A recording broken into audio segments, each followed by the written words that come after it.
mengecek dulu kesiapan kalian. Ya, silahkan dilihat dulu di kolom-kolom bangkunya atau di bawah meja. Ya, kalau misalkan masih ada sampah, ya, silahkan diambil dulu, kemudian dibuang ya. Sudah ya?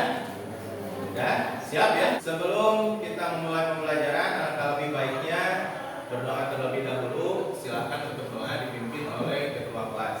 Berdoa dalam hati, mulai. Selesai.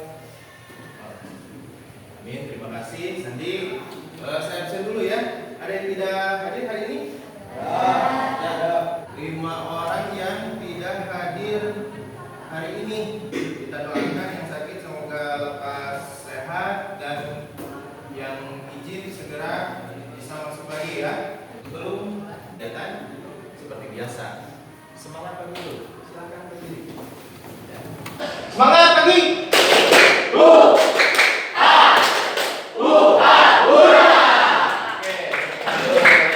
Kira-kira apa yang bisa kalian dapatkan dari kedua gambar tersebut?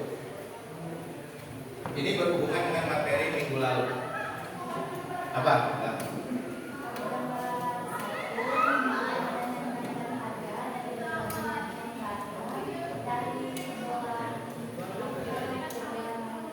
Gambar 2? Eva. Siapa? Eva, oke. Gambar 2 juga sama, menunjukkan adanya perubahan kenaikan harga barang dari tahun 2015 ke tahun 2020. Kira-kira berhubungan dengan materi apa kemarin? Inflasi.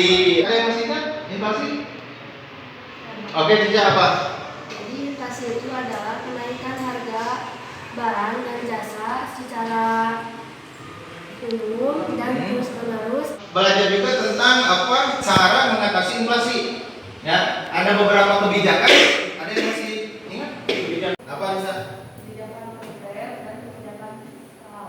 Kebijakan moneter dan kebijakan fiskal. Ada satu lagi yang terlewat yaitu kebijakan non moneter dan kebijakan non fiskal. Kenapa kebijakan moneter dikaitkan dengan materi minggu lalu yaitu inflasi?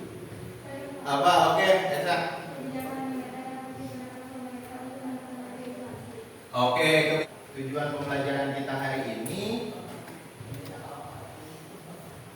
Nah, setelah mengikuti proses pembelajaran dengan menggunakan model problem based learning dengan metode problem solving, diskusi dan presentasi, diharapkan peserta didik dapat menjelaskan pengertian kebijakan moneter, menjelaskan tujuan kebijakan moneter, membedakan jenis kebijakan moneter, menentukan instrumen kebijakan moneter dan menganalisis peran kebijakan moneter serta mempresentasikan hasil diskusi tentang peran kebijakan moneter melalui lisan dan tulisan dengan tanggung jawab disiplin, bersikap jujur serta mampu berkomunikasi dan bekerja sama dengan baik.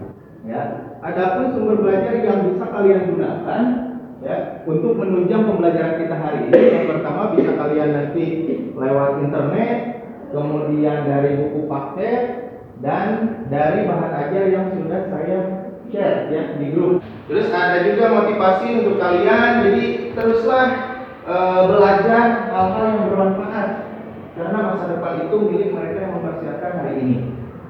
Silahkan persiapkan HP-nya.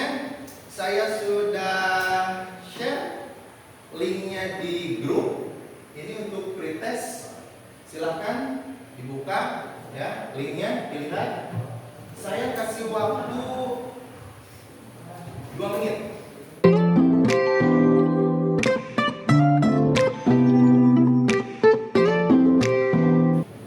Oke, sudah ya, beres semua. Oke, ya, waktunya juga habis. Ada sebuah video, silahkan diamati dan dicermati. Kemudian nanti saya akan bertanya tentang apa yang terjadi pada video tersebut.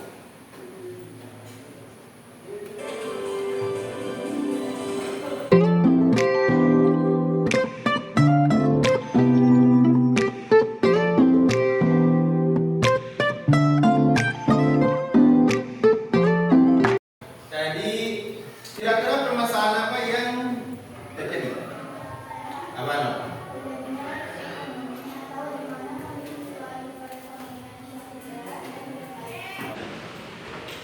Mengapa bisa terjadi?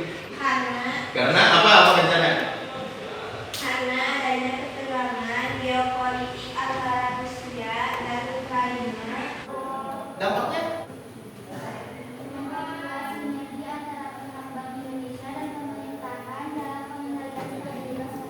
Nah, sekarang saya akan membagi kalian ke dalam beberapa kelompok.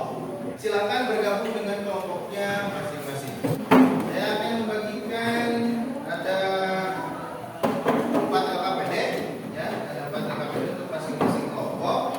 Kelompok 1 itu membahas, kelompok 1 dan 3 itu membahas tentang 5 kebijakan moneter Bank Indonesia hadapi dampak virus corona. Kelompok 4 dan 4 itu menilik strategi jitu Indonesia hadapi inflasi global. Presentasi nanti silakan dibuat di PowerPoint, ya. Silakan dibaca dulu ya, dibaca dulu.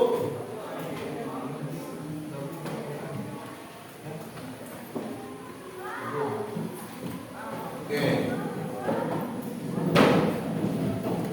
Silakan ya, buat.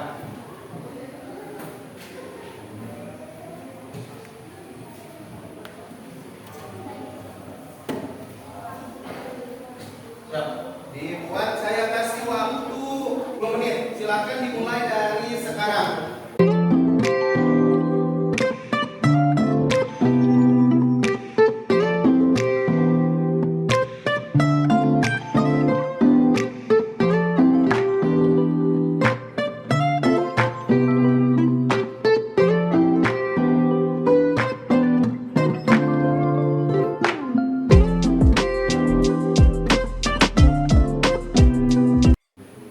Oke, waktu habis ya.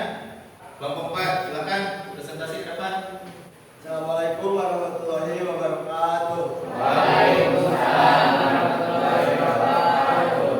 Kami perwakilan dari kelompok 4 ingin mempresentasikan hasil kerja kelompok kami. Apa sajakah instrumen kebijakan moneter yang diterapkan oleh Bank Indonesia pada artikel di atas?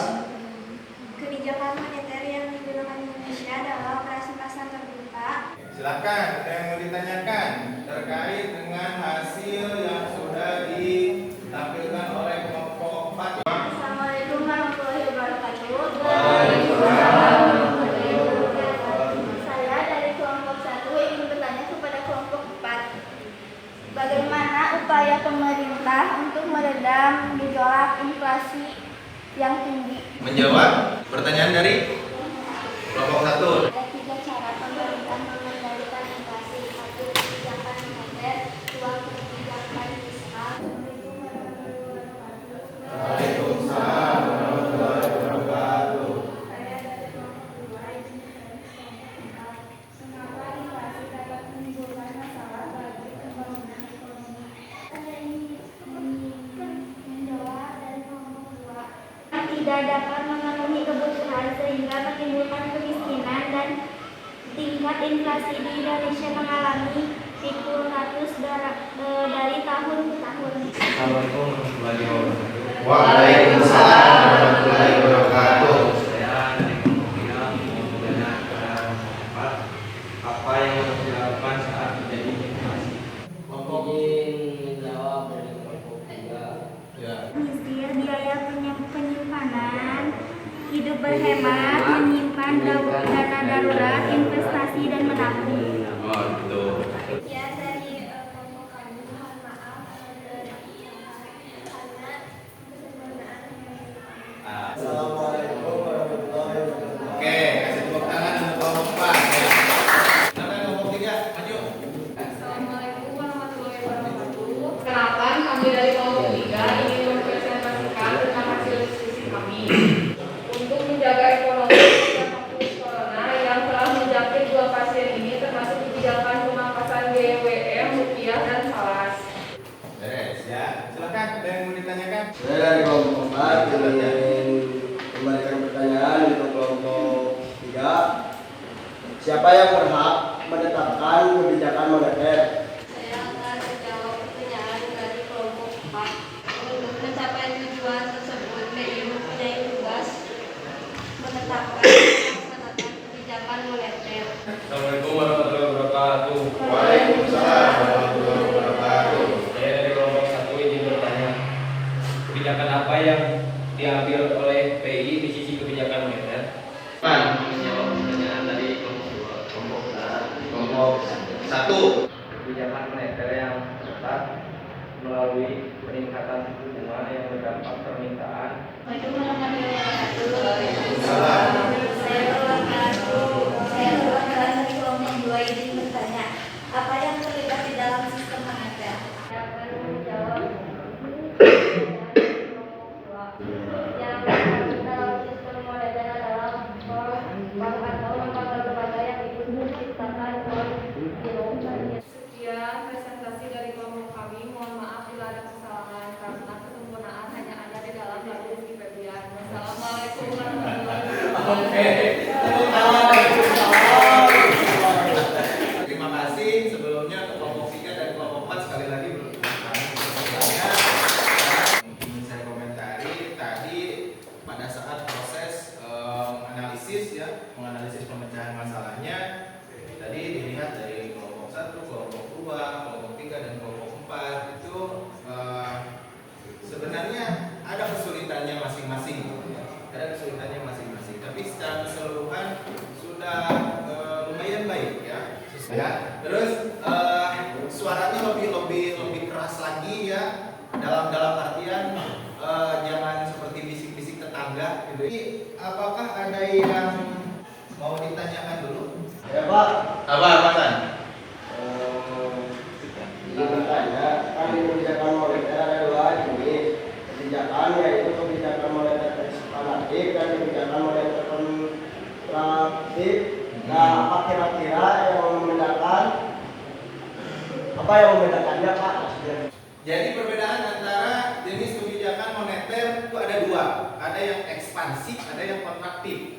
Apa yang bisa kita simpulkan dari pembelajaran kali ini? Ada yang bisa? Oke, apa di sana? Bahwa kebijakan moneter adalah kebijakan yang dilakukan oleh pemerintah memberikan Indonesia untuk menekan laju inflasi, dengan beberapa instrumen yang mengatasinya untuk menjaga kestabilan harga dan kualitas. Oke, siapkan lagi HP-nya. Seperti yang sudah saya tadi katakan di awal, ada yang namanya post test. Ya, saya sudah kirim linknya di grup WA. Silakan kasih waktu 5 menit. Oke, waktunya habis. Silakan ditutup. Siapa yang bisa merefleksikan untuk pembelajaran hari ini? Kita tadi sudah belajar tentang apa saja, tentang kebijakan moneter, ya. Kita sudah tadi berdiskusi. Kemudian di mana ada kesulitan tidak mengerjakan pretest postcastnya? Soal-soalnya mudah atau sulit? Sulit. Ya, tapi nanti dilihat ya, hasilnya nanti dilihat ya. Ini ada tugas mandiri untuk individu, silakan dikerjakan di rumah ya. Nanti saya share lah di grup ya untuk tugasnya. Untuk mempelajari materi selanjutnya yaitu tentang kebijakan fiskal ya. Sebelum mengakhiri pembelajaran kali ini, silakan dipimpin dulu doa oleh KM. Alhamdulillah, pembelajaran hari ini telah selesai. Sebelum menutupi kegiatan pembelajaran hari ini, kita berdoa terlebih dahulu. Berdoa dalam hati, mulai. Bisa Kita ucapkan hamdalah bersama-sama. Alhamdulillahirobbilalamin. Terima kasih atas pembelajaran hari ini. Ya, ada sedikit kata-kata berhasil atau gagal, jalani saja prosesnya. Ya, dan lakukan semaksimal mungkin. Untuk hasil biar Tuhan yang atur. Ya, karena apapun yang dipilihkan Tuhan untukmu pasti itu yang terbaik. Wassalamualaikum warahmatullahi wabarakatuh.